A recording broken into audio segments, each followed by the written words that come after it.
Hi, God bless you. I want to share with you a little bit more about how to break what I call the rejection cycle, or how to heal that and restore a marriage. If you have two willing people in the equation, this is very possible to do.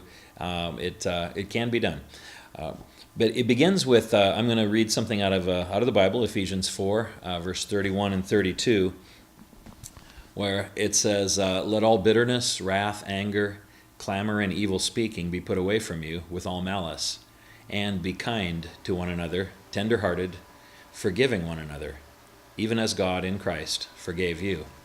So the first part of that verse, of course, speaks about putting away anger, and that's very, very simply, it simply means stop stirring the pot, stop adding venom and toxin into an already damaged relationship, and throwing in more poison there. So if you can stop doing that for a while, and then the next verse is super powerful. Ephesians 4:32 says, "Be forgiving towards one another as God in Christ forgave us."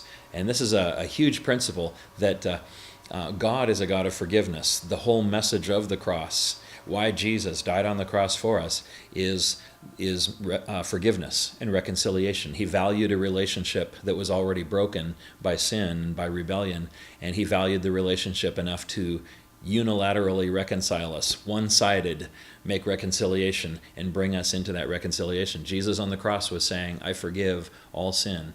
We're making reconciliation. So here, this verse tells us, forgive one another in the same way that God in Christ has forgiven us.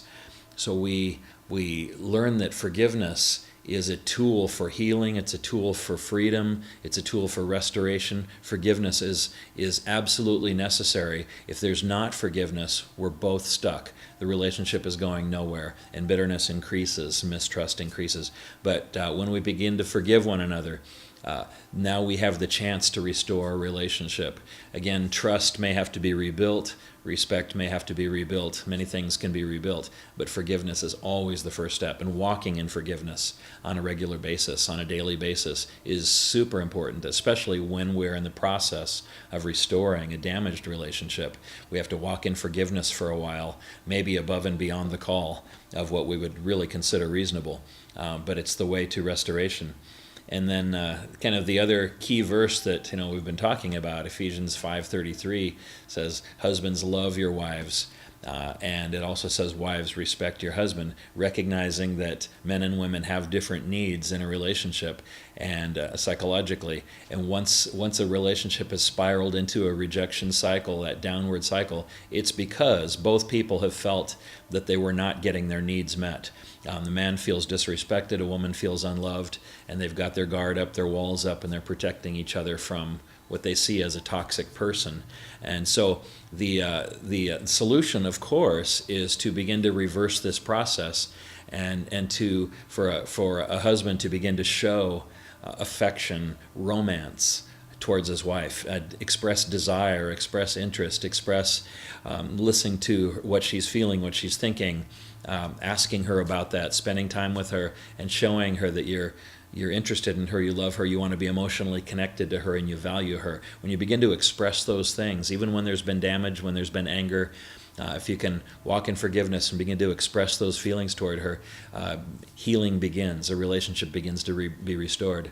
And on the other side, of course, for a woman, if she can begin to show respect to a husband that she may have come to really disrespect and feel distrust toward, but if she can walk in forgiveness again and begin to show respect on purpose, say things that show respect, say things that show, wow, I value you, you're my hero, really, I trust you, I trust in your abilities, I trust in your decisions, we can still have conversation and negotiation about things, but I value you and I trust you.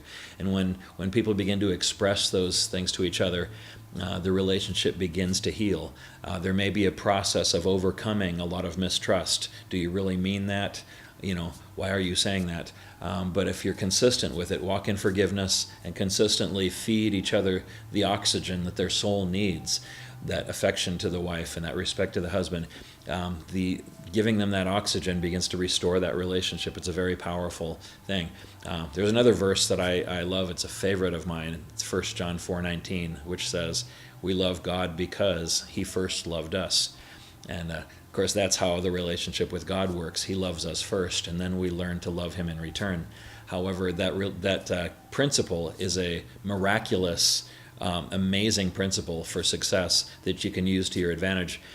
If you don't wait for the other person to love you first or accept you first, if you paint a target on your husband or your wife and say, I'm going to be the one to begin the healing here. I'm painting a target on you, and I'm going to begin to love you. I'm going to begin to pour on you whatever you need, respect or affection, connection. I'm going to begin to give you that out of grace, just because you need it, not because I'm getting what I need in return yet. I'm just going to give it to you first. And you begin to fill their tank and try to even ignore your tank for a while and begin to minister to the other person what they need in the relationship.